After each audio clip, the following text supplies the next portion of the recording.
आपण पाहणार आहोत इयत्ता 6वीच्या भूगोल मधला हा तिसरा धडा, पृथ्वी गोल, नकाशा, तुलना व क्षेत्रवेध. क्षेत्रवेध म्हणलं की तुम्हाला खूप उत्साह वाटत आहे ना. सहल, क्षेत्रवेध ह्या सगळ्या गोष्टी भूगोलात मोडतात आणि आपण ते जात असतो दरवर्षी कोणत्या ना कोणत्या स्थळाला भेट द्यायला जात असतो. ऐतिहासिक असो किंवा भौगोलिक असो किंवा एखादी प्रेक्षणीय स्थळ असो, पर्यटन स्थळ असो, अशा ठिकाणी आपण क्षेत्रभेट म्हणून जात असतो. पण आसपास असलेल्या ठिकाणी आपण सहसा जात नाही. आता कोणत्या ठिकाणी आपण जात नाही आणि तिथे जाणं का गरजेचं आहे हे आपण थोड्या वेळाने पाहणारच आहोत. पहिली गोष्ट आपल्याला पाहायची आहे की पृथ्वी गोल आणि नकाशा. आता हा नकाशा आहे आणि ही पृथ्वी गोल आहे ना. आपण मागच्या धड्यात पाहिलं ग्लोबी, आपल्या मित्रासारखं आपल्या जवळ ठेवायचं याला आणि हे सतत आपल्याला मार्गदर्शन करणार असतं. तर ह्या पृथ्वी गोलाचं आणि नकाशाची आपल्याला तुलना करायची. प्रथमतः आपण हे कसं बनवतात हे पाहूयात. तुमच्या पुस्तकात हे पहा, त्या पुस्तकात लिहिलंय कसं बनवायचं हे. आधी अक्षवृत्त आणि रेखावृत्त आपण मागच्या धड्यात पाहिलं कशी वृत्त जाळी असते, ती जाळी तयार करायची आणि त्यावेळेस पृथ्वीची प्रतिकृती तयार करायची तिथे आणि आतून लाईट सोडला की त्या वरील कागदावर सगळा तो नकाशा दिसतो आपल्याला आणि तो नकाशा काढून आपण तो कागदावर, प्लेन कागदावर घेऊ शकतो. म्हणजे पृथ्वी गोलवर अंथरलेला नकाशाचा कागद आपण काढला की तो बरोबर नकाशा होईल. म्हणजे लक्षात आलं का तुमच्या कसं की वृत्त जाळी तयार करायची, वृत्त जाळीवर असा कागद लावायचा आणि आतून असलेला फोकस सोडायचा. त्या वृत्त जाळीशी असलेला समांतर असलेला किंवा आतून असलेला नकाशा किंवा आपण पृथ्वी गोलची प्रतिकृती किंवा आपण पाणी आणि पृथ्वीवरती असलेली जमीन याची प्रतिकृती नकाशावर उमटते किंवा त्या कागदावर उमटते. तो कागद आपण रेखाटायचा आणि तो तसा काढून घेतला आणि असा मांडला की असा नकाशा दिसतो आपल्याला. ही झाली पृथ्वीची प्रतिकृती तयार करणे आणि नकाशा तयार करण्याची प्रोसिजर किंवा प्रक्रिया. आता आपण तुम्ही पहा, पृथ्वी गोलचं निरीक्षण करा आणि नकाशाचं निरीक्षण करा. आता तुम्ही वर्गात असते तर आम्ही तुमच्याकडे दिला असता तो आणि खूप उत्साहात मुलं पाहतात बघा. तुम्ही कधी पाहतच नाही असं. नकाशा आला, पृथ्वी गोल आला की तुम्हाला ते रटाळवाणं वाटतं, पण तुम्ही थोडीशी याच्यात इंटरेस्ट घ्यायचा. पृथ्वी गोल आला की तुम्ही नकाशात पाहत असताना तुम्ही वेगवेगळ्या शहराची नावं किंवा एखाद्या ठिकाणाची नावं खेळता पहा की हे दाखव कुठं, मित्राला सांगता हे दाखव कुठं, ते दाखव कुठं. तर त्यापेक्षा वेगवेगळे आपण थोडीशी गावाची नावं म्हणजे अक्षरवृत्त शोधायला सांगू, कर्कवृत्त शोधायला सांगू, मकरवृत्त शोधायला सांगू. विषुवृत्त तर सगळ्यांनाच माहित असतं. ह्या सगळ्या गोष्टी आपण एकमेकाला सांगायला पाहिजे. म्हणजे खालच्या इयत्तेतील लोकांना, विद्यार्थ्यांना जरी वाटलं की हे बघावं तर त्यांनाही थोडंसं मार्गदर्शन करायचं, शोधायला लावायचं, स्पर्धा लावायची, शर्यत लावायची. या सगळ्या गोष्टी याच्यात खेळायच्या. या खेळ आहे. भूगोल असं काय तुम्हाला मी सांगितलं की ही गोष्ट भारत इथं आहे आणि भारतातला हा नकाशा इथे, नकाशातला दिल्ली इथे, हे सांगून तुम्हाला पटणार नाही. तुम्हाला काय अडचण आहे, मुद्दा महत्वाचा काय आहे की तुम्हाला ते ठिकाण दाखवणं महत्वाचं आहे. कुठं दाखवायचं, दिल्ली दाखवायची. म्हणजे दिल्ली दाखवायची, नकाशात पण दाखवायची आणि क्षेत्रभेट म्हणून, पर्यटन स्थळ म्हणून ती दिल्ली पण प्रत्यक्ष दाखवायची. अशा प्रकारचं भूगोलाचं हे शिक्षण दिलं जातं. त्यामुळे आपण यात ती महत्वाची गोष्ट, एखादी गोष्टाची ओळख, ठिकाणाची ओळख आपण सांगतो. पण काय सांगतो, तिथलं हवामान कसं आहे, भूरचना कशी आहे, वातावरण कसं आहे, आणि राजकीय स्थिती कशी आहे, भौगोलिक स्थिती कशी आहे, ऋतू कसे पडतात किंवा काय तिथे रचना कशी आहे, हवामानात बदल कसा होतो, तिथे सूर्यकिरण कसे पडतात, लंबरूप पडतात का, तिरपे पडतात, हे सगळ्या गोष्टीची माहिती भूगोलात आहे आणि भूगोलात ती आपल्याला पाहायची आहे. त्यामुळं आपल्याला, आपण पहिल्यांदा काय पाहिलं, आता वृत्त जाळी पाहिली, सगळी वृत्त जाळी पाहिली आणि वृत्त जाळीवर आपल्याला नकाशा पाहायचा. आता नकाशा आणि वृत्त जाळी आणि पृथ्वी गोल ही आपल्याला पाहायची. तर पृथ्वीचा गोल, आता तुम्ही कधी कधी विद्यार्थी मित्रांनो काय सांगता, सर ते पृथ्वी गोल आहे आणि या खालच्या बाजूला व्यक्ती राहतात का? हा राहतात ना, वरच्या बाजूला राहतात. तर खालच्या बाजूला खालची माणसं का पडत नाहीत, असा कॉमन प्रश्न असतो. असे प्रश्न तुम्ही विचारा, प्रत्यक्ष शिक्षकांना भेटल्यानंतर हे विचारत चला. कारण काय होईल, तुम्हाला त्याचा कधीच कोणत्याही गोष्ट आपल्या शिक्षकाला विचारायची लाज वाटून द्यायची नाही. का? कारण काय, आपल्याला ते ज्ञान मिळवायचं आहे. कोणते बघा, कुठे बी असलं, आपण नाही का 3 इडियट मध्ये म्हणतो बघा, सब और ज्ञान बिखरा हुआ है, बटोरना चाहिए सब. म्हणजे काय, सगळीकडे ज्ञान आहे पण ते आपल्याला चिकित्सक बुद्धीने पाहायचं, विचारायचं, घ्यायचं, पाहायचं, विचारायचं, घ्यायचं. म्हणजे काय करायचं, सगळीकडे ज्ञान आहे पण ते आपण विचारत नाही. आपल्याला त्याची कधी कधी लाज वाटते किंवा आपल्याला कमीपणा वाटतो, आपला युगो दुखवला, ते काय बाजूला ठेवायचं. तुम्ही विद्यार्थी दशेत आहात, त्याच्यामुळे तुम्हाला ज्ञान घेणं ही सगळ्यात महत्वाची गोष्ट आहे. ती कशा प्रकारे घेतं हे काय शिक्षकाकडूनच घ्यायचं, आणि गुरुला कोणताही प्रश्न विचारा तुम्हाला आपोआप सांगितलं आहे. तसं हे पृथ्वी गोलाचं आहे. आता तुम्ही बघा, कोणत्याही देशाची माहिती पाहिजे की आपल्याला इथं पाहावं लागतं. पृथ्वी गोल पाहतो, सगळ्या गोष्टीत आपल्याला पृथ्वी गोलाची अभ्यास करणं गरजेचं आहे. कारण पृथ्वीवरचा असलेल्या सगळ्या प्रदेशाचा आपल्या सगळ्या गोष्टीचा आपल्याला तिथं माहिती मिळते. मग आपल्याला पहिल्या पानावर पहा. आता तुम्ही मागच्या धड्यात पाहिलं असेल, सगळ्यात महत्वाची गोष्ट आपल्याला एक गोष्ट आपल्याला तुम्हाला दाखवतो. पान नंबर 18 वर पहा. आर्था हा जगातील एक सर्वात मोठा फिरता पृथ्वीगोल आहे.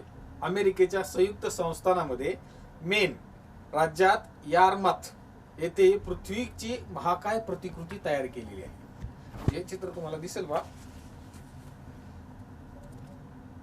तुम्ही वाचलं नसेल, तुम्ही चित्र पाहिलं असेल कित्येक वेळा, पण तुम्हाला सुद्धा माहित नसेल. तुम्हाला वाचल्यानंतर तुमच्या लक्षात येईल. आणि जर तुमच्या लक्षात आलं तर पहा, तुम्ही ते चित्र 5 मिनिटं तरी पाहणार. काय लिहिलं त्याच्यात, ही ती पृथ्वीची प्रतिकृती आहे. तुम्ही म्हणता ही पण आहे सर पृथ्वीची प्रतिकृती, त्यात काय, त्या पुस्तकातल्या चित्रात आणि ह्याच्यात काय फरक आहे. तर त्यातलं पुढचं वाक्य वाचा, काय नेमकं काय लिहिलेलं आहे. महाकाय या पृथ्वीगोलाच्या परिभ्रमणाचा आणि परिवलनाचा वेग पृथ्वीच्या वेगानुसार राखलेला आहे. म्हणजे काय, ही पृथ्वी मी फिरवतोय अशी, त्याचा वेग, समजा ती स्वतःभोवती फिरते, आणि आपली पृथ्वी जी ओरिजिनल पृथ्वी आहे ती पृथ्वी स्वतःभोवती फिरते आणि सूर्याभोवती फिरते. म्हणजे काय नेमकं, की त्या पृथ्वीचा परिवलनाचा आणि परिभ्रमणाचा काय आहे, वेग. जो वेग आहे तो ओरिजिनल पृथ्वीचा, तोच वेग सेट केलेला आहे ह्या पृथ्वीला, म्हणजे ग्लोबीला, किंवा आपण त्या पृथ्वीची प्रतिकृतीला म्हणतो. ती कुठे आहे, संयुक्त संस्थानामध्ये आहे, म्हणजे अमेरिकेत आहे. ती त्या प्रतिकृतीचा वेग पृथ्वीच्या परिवलनाचा आणि परिभ्रमणाचा, स्वतःभोवती फिरण्याचा आणि सूर्याभोवती फिरण्याचा जो वेग आहे तो आपल्याला लक्षात येत नाही ना. आता आपण पृथ्वी फिरते पण आपल्याला लक्षात येत नाही. त्याची कारण आपण पाहिलेली आहेत पहिले. पण त्या पृथ्वीचा वेग आणि आता परिवलनाचा आणि परिभ्रमणाचा वेग काय केलाय, स्पष्ट एकाच ठिकाणी सेट केलेला आहे. तो बरोबर पृथ्वीच्या वेगातच ते सेट केलेलं आहे. म्हणजे पृथ्वी जशी फिरते तसा तो गोल फिरतोय. लक्षात आलंय. ही एक जाणून घ्यायची गोष्ट आहे. कधी कुठं पर्यटनाला गेले की तिथल्या गोष्टी कधी कधी आपण त्या गोष्टीकडे दुर्लक्ष करतो, पण असं निरीक्षण केलं पाहिजे. आणि पुस्तकात दिले तुम्हाला ते वाचत जा. कारण काय होतं, जे चित्र दिले नुसतं चित्र देऊन बघून समाधान आणायचं नाही, त्याच चित्राचं स्पष्टीकरण दिलेलं असतं. पुस्तकाचं सुद्धा बघा. पुस्तकाचं कोणतंही पुस्तक पाहिलं तुम्ही, म्हणजे आता तुम्हाला पुस्तक दिलंय, हे पुस्तक दिलंय, मी पहिल्यांदा ओळख करून दिली ती पहिल्या धड्याच्या वेळेस. पहा, हे पुस्तक दिलंय, या पुस्तकाच्या मुखपृष्ठाचा अर्थ आहे, त्या चित्र आहे, त्याला अर्थ आहे. आणि पाठीमागं सुद्धा तुम्हाला चित्र दिलेत. पहा, ते चित्र कुठले आहेत, कसे आहेत, कशाचे आहेत, हे सगळं स्पष्टीकरण आता असतं. ते शोधा, ते शोधायचं. एखाद्या पान नंबरवर लिहिलं असतं सगळं. म्हणजे ह्या सगळ्या गोष्टी आपल्याला पाहिल्या पाहिजे. म्हणजे प्रात्यक्षिक करून बघायचं. भूगोल हा तोंडाने सांगायचा, मी सांगणार दिल्ली इथं, तसं नाही. इथं प्रत्यक्ष बघावं लागतं. दिल्ली कुठं आहे, इथे. पृथ्वीगोल मध्ये कुठं आहे, इथे. आणि नकाशात कुठं आहे, इथे. असे सांगावं लागतं आणि दाखवावं लागतं. आणि ते विद्यार्थ्यांनी प्रत्यक्ष त्यांच्या नकाशात पाहायचं असतं. मग तुम्हाला आपल्या वर्गात दिला जातो बघा, नकाशा दिला जातो, आराखडा दिला जातो, पृथ्वीगोल तुम्हाला अभ्यासाला देतात. एका गटाला एक दिलं जातं. वर्गात असतात 4-5, एका शाळेत पृथ्वीगोल असतात. प्रत्येक गटाला एक दिलं की 5 गट होतात वर्गात, आणि आपण ते पाहतो. आता आपल्याला पुस्तकाकडे वळताना आपण प्रथम काय बघायचंय, पहिल्यांदा त्यांनी प्रश्नावली दिली. पहा काय दिले, प्रश्न दिलेत त्यांनी, की कोणते साधन सपाट आहे. आपल्याला तुलना करायची आता याची आणि याची.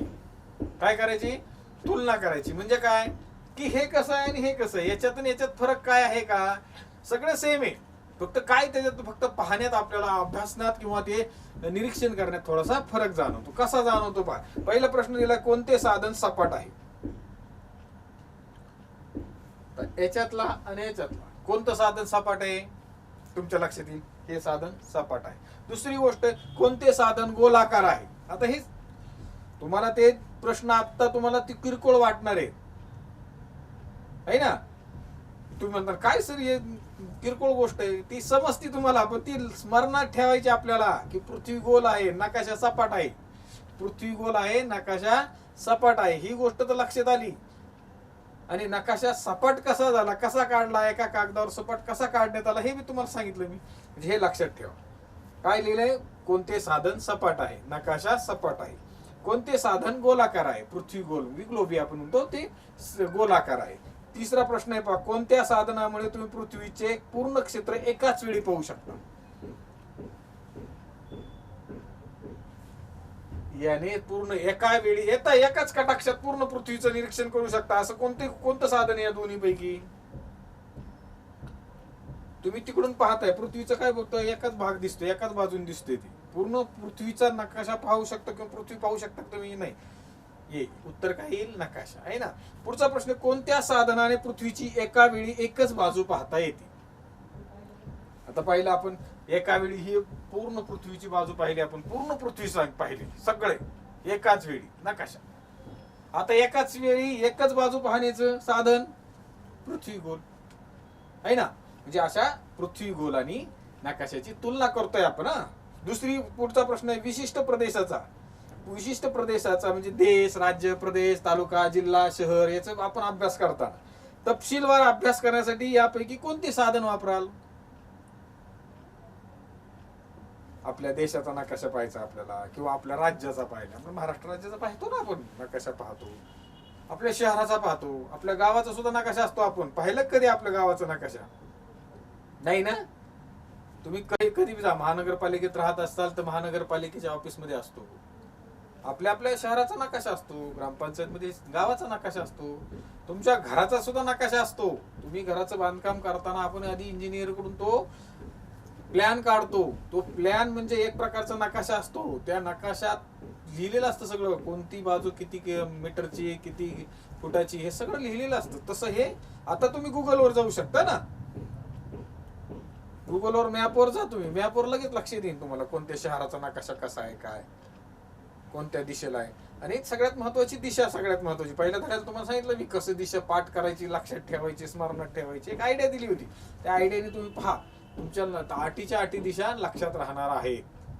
दुसरी गोष्ट, आता पुढचा प्रश्न काय सांगितलं, तो प्रश्न विशिष्ट प्रदेशाचा तपशीलवार अभ्यास करण्यासाठी आपल्याला नकाशाचा अभ्यास करावा लागेल. आधी नकाशा पाहावा लागेल. पृथ्वीवरून आपण विशिष्ट प्रदेशाचा नकाशा, आपण पृथ्वीचा अभ्यास करू शकतो, पण छोट्याशा एका शहराचा, प्रदेशाचा, देशाचा नकाशाचा अभ्यास करायचा असला की नकाशाच पाहिजे आपल्याला. म्हणजे आपल्याला नकाशाचा, पण तुम्ही नकाशाचा अभ्यास इतक्या मन लावून करा की तुम्हाला नकाशा पाहायला की उत्साह आला पाहिजे असं होईल. बघा तुम्ही कधी कधी माझे विद्यार्थी पहा इथं बसल्या बसल्या म्हणजे नकाशात बघून सांगू शकतात की अहमदनगर ते दिल्ली पर्यंतचं अंतर किती लांब आहे. हे सगळं काढण्याची पद्धत असते, त्याला एक प्रकार आहे, ते अभ्यासण्याचा प्रकार आहे. म्हणजे इंटरेस्टिंग आहे ते सगळं थोडं. पण तुम्ही नकाशा बघितलं की पान पलटायचं नाही, नकाशाचं पूर्ण वाचन करायचं. जे नकाशाची माहिती वेगळ्या पानावर दिलेली असते ना, तीच माहिती पूर्ण नकाशात असते, फक्त आपण नकाशा पाहत नाही, वाचत बसतो. म्हणजे वाचायला थोडासा आपल्याला इंटरेस्ट असतो, पण नकाशा आपल्याला पाहायला इंटरेस्ट नसतो. एकदा का नकाशा पाहण्याचं तुम्हाला उत्सुकता आणि गरज भासली की खूप छान आहे नकाशा सुद्धा. जे छोटा प्रदेशाचा अभ्यास करायचा आपल्याला नकाशात पाहावा लागणार आहे. दुसरी गोष्ट आहे, कोणत्या साहित्यास पृथ्वीची प्रतिकृती म्हणता येईल ना. पृथ्वीची प्रतिकृती किंवा आपण पृथ्वी गोल म्हणतो, त्याला आपण ग्लोबी म्हणतो. तुम्ही म्हणता ग्लोबी काय, आता मागच्या तुमच्या धड्यात सांगितलंय मी, आपल्या पुस्तकात सुद्धा आहे त्याचा उल्लेख. पृथ्वी गोलला काय म्हणायचं, आपण ग्लोबी म्हणायचा, लक्षात ठेवा. दुसरी गोष्ट, आता हे प्रश्न झाले, प्रश्नाची उत्तरं झाली, हे सगळं झालं. आता आपल्याला त्याचं स्पष्टीकरण बघायचं. काय स्पष्टीकरण दिलंय, नकाशे हे द्विमिती असतात तर पृथ्वी गोल हा त्रिमिती असतो. तर द्विमिती आणि त्रिमिती हे काय, परत भूमितीत जावं लागणार आपल्याला. त्यांनी खाली दिले पहा, पण त्याच पानावर खाली चौकोनात दिलंय है ना, चौकोनात दिले द्विमितीय. द्विमिती म्हणजे काय, रुंदी लांबी अशा दोन मिती असलेल्या पृष्ठभाग. म्हणजे काय, उदाहरणार्थ दिले त्यांनी कागद, फळा, मेज, जमीन इत्यादी. म्हणजे दोन बाजू जिथं आहेत, काय कोणती बाजू, रुंदी आणि लांबी. आता ही लांबी रुंदी करून चौकोन झाला ना, द्विमितीय. तिसरी त्याच्यातला आहे नकाशे द्विमिती असतात, तर पृथ्वी गोल हा त्रिमिती असतो. द्विमिती कळालं. त्रिमिती काय आहे? रुंदी, लांबी आणि उंची असलेला पृष्ठभाग, त्याला काय म्हणायचं? त्रिमितीय बाजू, किंवा आपण त्याला त्रिमितीय अशी पृथ्वी गोल असतो. त्रिमितीय पृथ्वी गोल, ज्याला उंची पण आहे, लांबी, रुंदी आणि उंची, ज्याला लांबी आणि रुंदी असं म्हणता येईल आपल्याला. पुढचं आहे द्विमिती घटकाला लांबी, रुंदी असते आणि लांबी आणि रुंदी मिळून त्याचे क्षेत्रफळ तयार होते. आता याचं क्षेत्रफळ काढता येतं आपल्याला, आणि याचं आता पाहू काय पाहतोय, है ना. तुम्हाला माहिती काय काय येतं, आपण मागे पाहिलेलं तुमचं वाचण्यात आलं असेल. काय? द्विमितीची क्षेत्रफळ काढता येतं, आणि त्रिमिती वस्तूला लांबी, रुंदी, उंची असते, आणि तीनही गोष्टी मिळून त्याचे घनफळ काढता येते, आहे ना. आपण एखाद्या ठोकळ्याचं, आपण लहानपणी म्हणजे 5वीला असताना तुम्हाला सांगितलं असेल घनफळ का कसं काढायचं, ठोकळ्याचं वस्तू लाकडापासून ठोकळ्याचं कसं काढायचं, तसं याचं सुद्धा आपल्याला घनफळ काढता येतं. म्हणजे त्या घनफळाच्या प्रतिकृती आपल्याला बनवता आली त्याच्यामुळेच. दुसरी गोष्ट, नकाशाच्या साहाय्याने जगात तसे मर्यादित प्रदेशाचा अभ्यास करता येतो. पहिल्यांदा प्रश्न घेतला होता आपण, कोणत्या साधन, या दोन्ही पैकी कोणत्या साधनाचा आपल्याला उपयोग होतो कशासाठी? एखाद्या विशिष्ट प्रदेशाचा अभ्यास करण्यासाठी आपल्याला या दोन्ही पैकी कोणाचा जास्त उपयोग होणार? याचा पण उपयोग होणार आहे, होणार नाही असं नाही. म्हणजे आपल्याला या एखादी गोष्ट सांगताना पहा, इथपर्यंत यावं लागतं आणि मग इथं यायचं, मग इथून खाली नकाशा द्यायचा, मग नकाशात छोटा नकाशा घ्यायचा, त्यांना छोट्या नकाशातून त्या प्रदेशापुरता नकाशा घ्यायचा आणि अभ्यास करायचा. म्हणजे नकाशा हा महत्वाचा आहे सगळ्यात, आहे ना. पृथ्वीगोल बी महत्वाची आणि नकाशा सुद्धा महत्वाचा. पृथ्वीगोल हा किती लहान आणि मोठा असला तरी संपूर्ण पृथ्वीची प्रतिनिधिक प्रतिकृती असते. प्रातिनिधिक प्रतिकृती असते म्हणजे किती मोठे असते. आता हे पृथ्वी खूप मोठी आहे पृथ्वी, पण ही आपली प्रतिकृती आहे. नकाशात आपण त्याचा विस्तारित रूप पाहू शकतो की कसं आहे, उंची किती किंवा लांबी किती, रुंदी किती, या सगळ्या गोष्टी आपल्याला इथं पाहू शकतात. काही काही ठिकाणी पहा, देशाचा भूभागाची रचना केलेली असते, प्रतिकृती केलेली असते. म्हणजे कुठं उंच भाग आहे, कुठं सकल भाग आहे, कुठं समुद्र सपाटीपासून समांतर भाग आहे, किती उंचीवर आहे, ह्या सगळ्या गोष्टी आपल्याला पाहायला मिळतात. म्हणजे एक तऱ्हेपासून असा कापा घेतलेला असतो बा. कधी कधी नकाशात तुम्हाला भूगोलाच्या पुस्तकात असतो कापा, उभा कापा, असा उभा कापा असतो आणि समोर दिसतं की या समुद्र सपाटीपासून आल्यानंतर उंचावर जावं लागतं, परत खाली, परत सपाट, द्वीपप्रदेश, अशा प्रकारची प्रदेशाची भूरचना कशी आहे ते काप्यामध्ये आपल्याला दिसतं. भारताचा सुद्धा उभा कापा घेतल्यानंतर लक्षात येतो भारताचा प्रदेश कसा आहे. समुद्र सपाटीपासून आपण असं आलोय की वर चढायचं, पश्चिम घाट लागेल, पश्चिम घाटानंतर पठारे, द्वीपकल्प पठारे, परत पर्वती रांग आहे, पर्वती रांग नंतर पुढे गेले की थोडासा पठारी प्रदेश, मग पूर्वेकडचा घाट आहे, आणि पूर्वेकडचा घाट गेले की उतरले की खाली अशी काय समुद्र सपाटी आहे. म्हणजे अशा प्रकारची रचना तुम्हाला लक्षात येईल. एखादा कापा केल्यानंतर लक्षात येतो बा. ते तसं आहे. आपण केक कापतो ना, केक कापतो पहा, केक कापला, मधोमध केक कापला, अर्धा भाग इकडे घेतला आणि अर्धा भाग तिकडे घेतला, तर कापापासून आपण जर बघितलं की लक्षात येतं बा त्या उंची कशी आहे त्याची, आहे ना. तो तसा प्रकार. दुसरी पुढचा मुद्दा आहे त्याचा, पृथ्वीगोल किती लहान हा झाला. आता पुढे आहे आपल्याला शैक्षणिक सहल किंवा भौगोलिक क्षेत्रफेट, किंवा आपण एखादी सहलीला जातो त्यावरची ही आपल्याला माहिती घ्यायची. ती कशा प्रकारे घ्यायची हे आपण पाहूयात. हा, आता आपण काय पाहिलं, नकाशा पाहिला आणि पृथ्वीगोल पाहिला. आता आपल्याला हा त्याच धड्यातला दुसरा मुद्दा आहे, क्षेत्रफेट. काय? क्षेत्रफेट.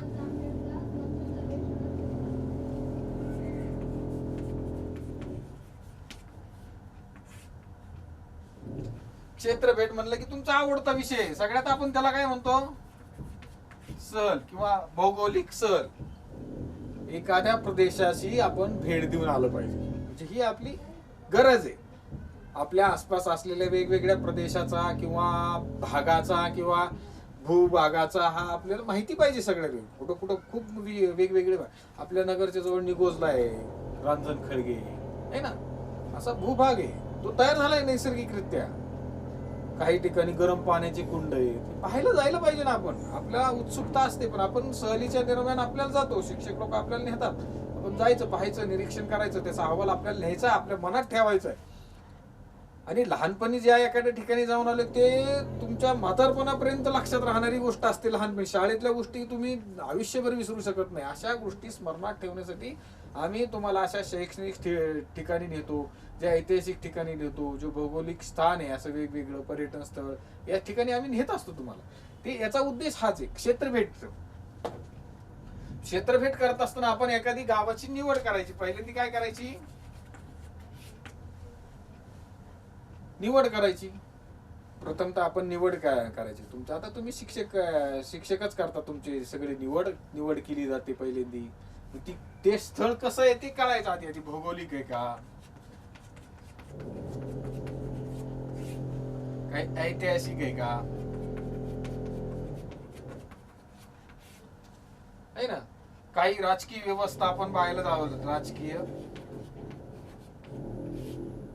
राजकीय व्यवस्था असलेल्या ठिकाणी आपण जातो. महानगरपालिकेत जातो, ग्रामपंचायतमध्ये जातो, संसद भवनात सुद्धा जातो, राजभवनात जातो. म्हणजे जिथं राजकीय व्यवस्था चालते जिथून, तिथले आपल्याला व्यवस्था पाहण्यासाठी जायला पाहिजे.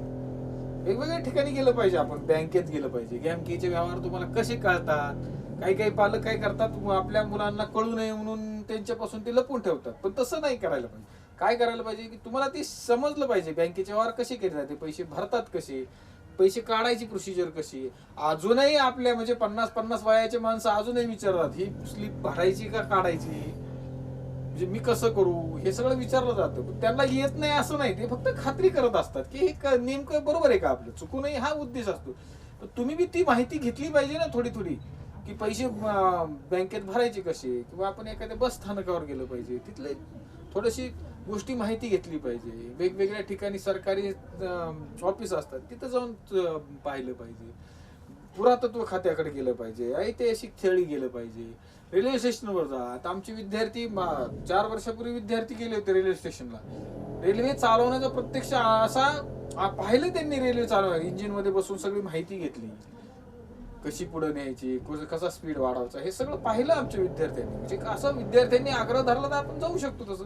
आणि तसे शासनाने आपल्याला परवानगी दिली तर आपण त्या स्थळी जाऊन आपण तिथली माहिती घेऊ शकतो. अशा प्रकारची माहिती घेण्याचा तुम्ही एक प्रयत्न तर करा. शिक्षकांना सांगून आपण शालेय नियमात जाऊ शकतो. म्हणजे भौगोलिक ठिकाणी निवड करायची. आधी निवड केल्यानंतर तिथला असलेल्या हवामानाची आपल्याला हे चौकशी केली पाहिजे ना अगोदर. आपल्याला जायचंय तिथं, म्हणजे जायचं म्हणजे तिथलं हवामान कसं आहे, थंड असेल नाही ना, म्हणजे काय ऊन असेल किंवा जास्त गरमी असेल, ह्या सगळ्या गोष्टीचा आधी अंदाज घ्यायचा. आपल्याला ज्या ठिकाणी जायचं तिथला आधी हवामानाचा अंदाज घेतला पाहिजे. नाही तर आपल्याला काश्मीरमध्ये जायचं आणि स्वेटर बिटर काही घेऊन जायचं नाही, अशी परिस्थिती करता कामा नाही. म्हणजे तिथल्या हवामानासह मिळते जुळते कपडे आपल्याला घेऊन जावं लागतात, आहे ना. म्हणजे अशा प्रकारची पूर्वतयारी, म्हणजे एक प्रकारची पूर्वतयारी करायची. स्थान निवडावं लागतं, तिथला हवामानाचा अंदाज घ्यावा लागतो, तिथल्या राजकीय असलेल्या व्यवस्थेची परवानगी घ्यावी लागते की आम्ही तिथे येणार आहोत, आम्हाला ही माहिती मिळेल का. तिथली परवानगी मिळाल्यानंतर आपण जाऊ शकतो. तिथल्या राजकीय व्यवस्थेची माहिती घ्यायची. तिथले राजकीय प्रमुख असतील किंवा नगरसेवक असतील किंवा कोणत्या त्या राजकीय व्यवस्थेचे जे प्रमुख असतील त्या प्रमुखाची मुलाखत घ्यायची आपल्याला. मग त्यासाठी आपल्याला काय आवश्यक आहे, तर प्रश्नावली आवश्यक आहे. म्हणजे प्रश्न आपल्याला विचारायचे त्यांना, त्यांनी दिलेल्या उत्तरांचा आपल्याला एक संग्रह करायचा आहे, त्याचा अहवाल बनवायचा. ह्या सगळ्या गोष्टी आपल्याला केल्या पाहिजे. ऐतिहासिक स्थळी जायचंय, मग तिथल्या सगळी माहिती अगोदर दुसऱ्यांकडून घ्यायची किंवा आपण इंटरनेटवरून घेतो, आपण शिक्षकाकडून घेतो, पुस्तकातून घेतो. ही सगळी माहिती घ्यायची आणि आपल्याला तिथे गेल्यावर कसा अनुभव आला याचंही वर्णन आपल्याला करायचंय. म्हणजे अशा वेगवेगळ्या पद्धतीनं क्षेत्रभेटचा आपल्याला पहिल्यांदा निवड करायची. निवड केल्यानंतर तिथल्या हवामानाचा, तिथल्या स्थितीचा, भौगोलिक स्थितीचा आपल्याला अंदाज घ्यायचा आणि त्यानुसार आपण नियोजन करायचं. आणि अशा प्रकारचे नियोजन करत असताना वेगवेगळ्या गोष्टी जाण्यासाठी आपल्याला त्या भौगोलिक स्थिती पायी जायचंय, कच्चा आपल्याला दळणवळणाचं कोणतं साधन आहे, कोणत्या साधनाने जाणार आहे, आपण सायकलवर जाणार आहे, मोटरसायकलवर जाणार आहे किंवा 4 व्हीलरवर जाणार आहे, की आपण बस करणार आहे, ह्या सगळ्या गोष्टीचं आपल्याला आधी नियोजन करायचंय. म्हणजे पहिल्यांदा नियोजन करणं महत्वाचं आहे आणि मग आपल्याला ते शैक्षणिक सहल किंवा क्षेत्रभेट आपल्याला जायला सोपी पडते. तिथल्या असलेल्या भौगोलिक स्थानाचा आपल्याला अभ्यास करायचा आहे. शेतकरी असतील किंवा शेतात जायचं असेल किंवा वेगवेगळ्या ऐतिहासिक स्थळी जायचं असेल, अशा वेगवेगळ्या ठिकाणी जाऊन आपण काय करू शकतो, आधी नियोजन करायचं आणि मग आपल्याला जायचं. असं परस्पर किंवा लगेच आपण निघायचं असं कधी सहल निघत नसते, त्याला शासनाची परवानगी असते. म्हणजे तो भाग वेगळा आहे, तुमचा नाही. पण क्षेत्रभेटीसाठी आपल्याला काय गरजेचं आहे, तिथल्या हवामानाचा अंदाज, भौगोलिक स्थितीचा अंदाज, तिथल्या राजकीय गोष्टीचं परवानगी, तिथला असलेला ऐतिहासिक स्थळाची माहिती घेणं किंवा भौगोलिक स्थिती कशी आहे हे पाहणं, या सगळ्या. आणि तिथे गेल्यावर विशेष म्हणजे सगळी एकमेकाची काळजी घेणं हे सगळ्यात महत्वाचं आहे. म्हणजे भौगोलिक सहल किंवा आपण त्याला म्हणतो क्षेत्रभेट, हे घेत असताना आपल्याला हवामानाचा अंदाज घेतला पाहिजे, ऐतिहासिक स्थळ, भौगोलिक स्थळ, राजकीय स्थळ हे आपल्याला लक्षात आलं पाहिजे. तिथल्या असलेल्या वातावरणाशी आपल्याला जुळून घेतलं पाहिजे. तिथे गेलेल्या माणसांना आपण आदर सत्कार ते आपला करतात, आपणही त्यांचा सन्मान केला पाहिजे. या सगळ्या गोष्टी त्या क्षेत्रभेटीत येतात. म्हणजे अगोदर आपल्याला सर्व नियोजन करावं लागतं आणि मग त्याची अंमलबजावणी करावी लागते. आणि समजा आपण तिथे गेलो, सगळ्या साधनाद्वारे गेलो, कोणत्या साधनाने गेलो, किती वाजता आपण निघालो आणि किती वाजता पोहोचलो याची आपल्याकडे नोंद राहिली पाहिजे. किती तारखेला निघालो हे सगळ्यात महत्वाचं आहे. मी तुम्हाला हा विषय सांगत असतो, प्रत्येक वेळेस सांगत असतो, कोणताही गोष्ट करताना पहिले दिनांक आली पाहिजे. म्हणजे तुम्ही स्वाध्याय जरी करायला लागले तर आधी पहिले दिनांक लिहायची. काही काही मुलांना तर सवय लागली आता दिनांक, वेळ सुद्धा लिहितात. म्हणजे अशा प्रकारचे आपण या तारखेला निघालो, या तारखेला पोहोचलो, किंवा त्याच तारखेला निघालो इतक्या वाजता, त्याच तारखेला या टायमिंगला पोहोचलो. ह्या सगळ्या आपल्या नोंदी ठेवायच्या. तिथे गेल्यानंतर कोणत्या व्यक्तीला भेटलो, त्यांनी कोणती माहिती दिली, गाव कोणत्या प्रकारचं आहे, भौगोलिक स्थळ आहे का, पर्यटन स्थळ आहे का, ऐतिहासिक स्थळ आहे का, या सगळ्या गोष्टीची माहिती. तिथं राजकीय व्यवस्था कोणती आहे, त्यांचे भौगोलिक स्थान कसं आहे, हवामान कसं आहे, त्यातली शेती पिकं कोणती घेतली जातात, तिथल्या लोकांचे आहार कोणते, खानपान कोणतं आहे, हे सगळं आपल्याला लक्षात आलं पाहिजे. तिथं आपण चौकशी करायची सगळी.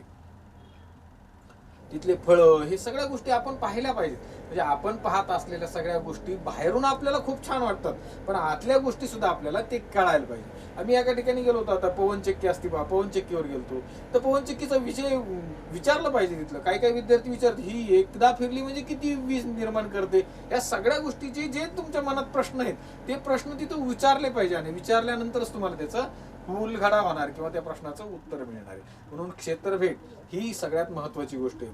भौगोलिक क्षेत्रात किंवा भूगोल या विषयात क्षेत्रभेट ही सगळ्यात महत्त्वाची. भूगोल हा प्रात्यक्षिक विषय असला तरी आपण ज्या ठिकाणी जातो त्या ठिकाणी आपल्याला नॉलेज घेणं किंवा प्रत्यक्ष आपण नॉलेज घेणं हे सगळ्यात महत्वाची गोष्ट या भूगोलात येते. म्हणून काय होतं, निवड करायची, भौगोलिक, ऐतिहासिक, राजकीय स्थितीचा आढावा घ्यायचा, नियोजन करायचं. नियोजन केल्यानंतर आपण तिथं प्रत्यक्ष भेट दिल्यानंतर तिथला सगळ्या अनुभवाची नोंद करायची. नोंद केल्यानंतर आपण घरी येतो आणि घरी आल्यानंतर आपल्याला त्याचा अहवाल तयार करावा लागतो की आपण कशा प्रकारे गेलो आणि काय काय पाहिलं, ह्या सगळ्या गोष्टीचा अहवाल करून आपल्याला त्याची नोंद ठेवावी लागते. याला म्हणतात क्षेत्रभेट. तुमच्या हे लक्षात आलं पाहिजे, आलं असेल असं मला वाटतं. आणि आता धन्यवाद.